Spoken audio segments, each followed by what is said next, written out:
నువ్వు ఇంకా సింగిలేనా? ముడ్డి కింద 35 వచ్చినా కూడా నాకు ఇంకా పెళ్లి కాలేదంటే దానికి కారణం ఆ నా కొడుకే. ఎవడాడు?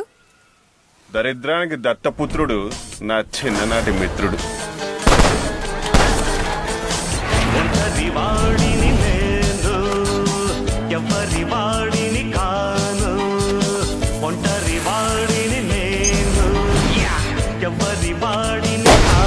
ఆడేంటి అంత సైకోలా ఉన్నాడు? కొంప తీసి లవ్ ఫెయిల్యూరా?